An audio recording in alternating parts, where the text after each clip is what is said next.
அருட்பெருஞ்சோதி அனைவருக்கும் வணக்கம். வள்ளலார் மூலிகை மையத்தில் இன்றைக்கி நம்ம எடுக்கக்கூடிய தலைப்பு அப்படின்னு பார்த்திங்கன்னா குழந்தை பேரின்மை. குழந்தையின்மை அப்படிங்கிறது இன்றைக்கி திருமணமான ஒரு 100 தம்பதிகளில் 40-50 தம்பதிகளுக்கு குழந்தை பிறக்கிறது அப்படிங்கிறது கூட இன்றைக்கி கேள்விக்குறியாக தான் இருக்குது. ஏன்னா அந்தளவுக்கு உணவு முறைகளும் இன்றைக்கி சரியாக இல்லை. ரெண்டாவது ஐடி ஃபீல்டில் இருக்கிறவங்க ரேடியேஷன் பிரச்சனை இன்றைக்கி அதை வந்து நம்மளால் தவிர்க்கவே முடியல. ஒரு செல்ஃபோன் யூஸ் பண்ணுறதையோ இல்லை ஆன்லைனில் வந்து யூஸ் பண்ணுறதோ இது எதையுமே வந்து நம்மளால் தவிர்க்க முடியல. இன்னொன்று உணவு முறை, உயிர் சத்து இருக்கக்கூடிய உணவு முறைகள். தண்ணி வந்து பார்த்திங்கன்னா நம்ம வந்து ஃபில்டர் பண்ண தண்ணி, அதுலேயே பாதி உயிர் சத்து அழிஞ்சு போயிடுது. அடுத்தது எடுக்கக்கூடிய உணவு முறைகள் அத்தனையுமே இன்றைக்கி வந்து மருந்தடித்த காய்கறி, கீரை, அரிசி வந்து பாலிஷ் பண்ண அரிசி, ரீஃபைன் பண்ணக்கூடிய எண்ணெய், இது மாதிரி உணவு முறைகளை வந்து உயிர் சத்தோ தாவரச்சத்தோ இல்லாத உணவு முறைகளை தான் நம்ம சாப்பிட்டுட்ருக்குறோம். அப்போது குழந்தையின்மை அப்படிங்கிறது பரவலாக வந்துருச்சுங்க இன்றைக்கி. இப்போ ஒரு 10-15 வருஷத்துக்கு முன்னாடி பார்த்தோம்னா கலைப்பு மையம் நிறைய இருந்தது. ஒரு 2 குழந்தைக்கு அப்புறம் குடும்ப கட்டுப்பாடு, கலைப்பு மையம் அப்படிங்கிறது நிறைய இருந்துச்சு. ஆனால் இன்றைக்கி உருவாக்க மையம் நிறைய வந்துருச்சு. அது அப்படியே மாறிடுச்சுங்க. இந்த 15 வருஷம் உணவு பழக்க வழக்கம், ஜங்க்டு ஃபுட்டு இது மாதிரி வர்றப்போ உணவு பழக்க வழக்கத்தினால குழந்தையின்மைங்கிறது நிறைய மாறிடுச்சு. ஆக கலைப்பு மையம் வச்சுருந்த அத்தனை ஒரு மருத்துவர்களும் இன்றைக்கி வந்து உருவாக்க மையத்தை கொண்டு வந்துட்டாங்க. டெஸ்ட் டியூப் பேபி, இன்றைக்கி வந்து குழந்தை வந்து நார்மல் டெலிவரியா அப்படின்னு கேட்ட காலம் ஒரு 5 வருஷத்துக்கு முன்னாடி இருந்தது. இன்றைக்கி குழந்தை எப்படி உருவாச்சு, டெஸ்ட் டியூப் பேபியா அப்படிங்கிற ஒரு சூழ்நிலை இன்றைக்கி வந்துருச்சு.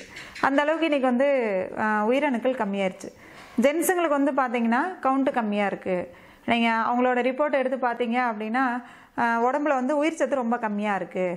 அவங்களால வந்து இன்டர்கோர்ஸில் ஈடுபட முடியல அப்படிங்கிற ஒரு பிரச்சனை, டைமிங் கிடைக்கல, இது ஒன்று. ரெண்டாவது பார்த்திங்கன்னா அவங்களால வந்து உடம்பு சூடு அதிகமாகுது. அப்படிங்கிறப்போ உயிர் சத்துக்கள் வந்து தூக்கத்துலேயோ இல்லை யூரின்லேயோ அந்த ஸ்டெம்மெல்லாம் நிறைய வேஸ்ட்டாக வெளியில் போக ஆரம்பிச்சிடும். அதை வந்து கண்ட்ரோல் பண்ண முடியாது.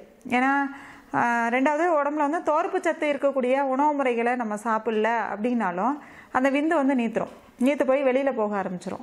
அப்போ அதுலேயும் வேஸ்ட் ஆகும்போது உயிர் சத்து நிறையா கிடைக்கிறதுக்கான வாய்ப்பு குறைஞ்சி போயிடுதுங்க. உடம்பு வந்து டயர்டாகும், கைகால் அசதி ஆகிறது, கைகால் நடுக்கம் வர்றது, இது மாதிரியான பிரச்சனை வந்து விந்து நஷ்டத்தினால நிறைய வரும். அப்போ தோற்பான உணவு முறைகள் எடுத்தோம்னாலும் அதை வந்து நம்ம சரி பண்ணலாம். ரெண்டாவது சர்க்கரை வியாதி இருக்கக்கூடிய எல்லா ஆண்களுக்கும் பார்த்திங்கன்னா இன்றைக்கி உயிர் சத்து கம்மியாக தான் இருக்கும், கவுண்ட் கம்மியாக தான் இருக்கும். அவங்களால வந்து தாம்பத்தியத்தில் ஈடுபடுறதுங்கிறது கண்டிப்பாக ஒரு சாத்தியமில்லாத ஒரு நிலைக்கு அவங்க வந்து தள்ளப்படுறாங்க. இதனால் நிறைய மன உளைச்சலும் ஆகுது. அப்போது உடம்பு சூட்டை குறைச்சி தோற்பான உணவு முறைகளை எடுத்து இதுக்கு மேலே பார்த்திங்கன்னா நம்மக்கிட்ட தாது புஷ்டி லேகியம் அப்படின்னு சொல்லிட்டு ஒரு ப்ராடக்டை நாங்கள் கொடுக்குறோம். இதில் உயிர் சத்துக்கு தேவையான எல்லாமே இருக்குது. இதில் நிறைய விதை ஐட்டங்கள், பிசின் ஐட்டங்கள், வேர் ஐட்டம், இது மாதிரி நிறையா அதில் வந்து கொடுத்துருக்கோம். இது மூலியமாகவும் நீங்கள் வந்து உடம்புடைய அந்த வித்தியாசத்தை நீங்கள் வந்து உருவாக்கிக்க முடியும். ஆரோக்கியமான ஒரு உடம்பையும் ஆரோக்கியமான வாழ்க்கைக்கும் நம்மளை வந்து தயார் பண்ணிக்க முடியும். இதுக்கு எக்ஸ்டர்னல் யூஸ் ஆயிலும் ஒன்று நாங்கள் கொடுக்குறோம். இது இல்லாமல் உடம்பை சூட்டை குறைக்கிறதுக்கு வந்து பார்த்திங்கன்னா ஆயில் பாத்து வாரத்தில் 2 தடவை எண்ணெய் தேய்ச்சி குளிச்சிங்க அப்படின்னாலும் கண்டிப்பாக வந்து உடம்பு சூடு குறையும். சூடு குறையிறதுனாலையும் நிறைய பிரச்சனைகள்லேருந்து நம்ம வந்து சரி பண்ணிக்கலாம்.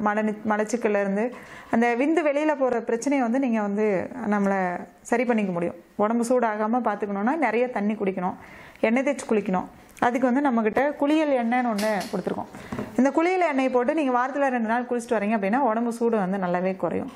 அடுத்து வந்து பார்த்திங்கன்னா அந்த ஒரு அமாவாசை, பௌர்ணமி அது மாதிரியான நாட்களில் நம்ம வந்து தாம்பத்தியம் எடுத்துக்கும் போது கண்டிப்பாக உடம்புல கூடிய உயிர் சத்துக்கள் அதிகமான அளவில் 1க்கு 100 மடங்கு உயிர் சத்து வந்து வெளியில் போகிறதுக்கு வாய்ப்பு இருக்குது. ஆக அந்த மாதிரி டைமில் வந்து நம்ம வந்து சேராமல் பார்த்துக்கிறது அதில் ரொம்ப கவனமாக இருக்கணுங்க. அதனால தான் அமாவாசை விரதம், பௌர்ணமி விரதம் அப்படிங்கிறதெல்லாம் வச்சாங்க. இன்னும் வந்து நீங்கள் இது சம்மந்தமான நிறைய தகவல் வேணும். இதில் பெண்களுக்கு வந்து பார்த்திங்கன்னா மலட்டுத்தன்மைங்கிறது அவங்களுக்கு வந்து பெண்மை குறைவு, ஆண்மை குறைவு வருது, பெண்மை குறைவு வர்றதே கிடையாது.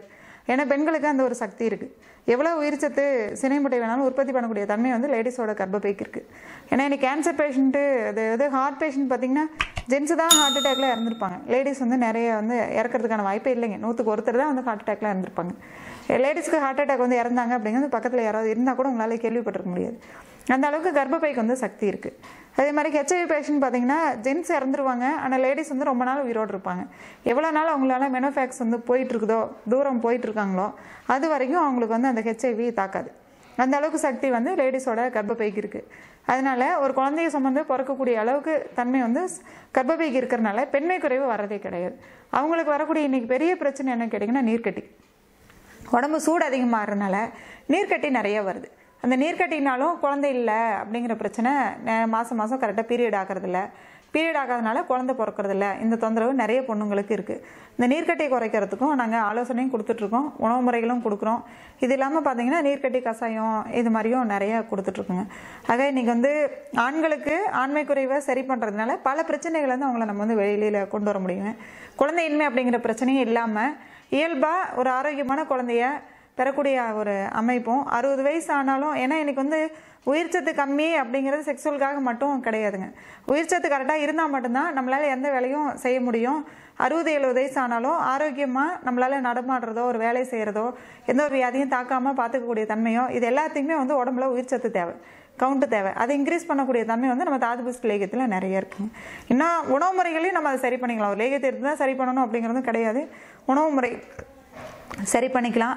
இதுக்கு ஏதாவது ஆலோசனை தேவை அப்படின்னா நீங்கள் வந்து ஸ்க்ராலிங்கில் போகிற நம்பரை கூப்பிடுங்க. நமக்கு டாக்டரும் இருக்காருங்க. நீங்கள் வந்து லேடிஸ்ட்டு எப்படி பேசுறது அப்படின்னு நீங்கள் யோசித்தாலும் டாக்டரும் இருக்கார். நீங்கள் அவர் உங்களுக்கு இது தேவையான எல்லா ஆலோசனையுமே அவர் உங்களுக்கு கொடுப்பாருங்க. உங்களுக்கு தேவைப்படுச்சுன்னா எங்களை கூப்பிடுங்க. உங்களுக்கு ஆலோசனை கொடுக்கறதுக்கு நாங்கள் தயாராக இருக்கோங்க. நன்றிங்க.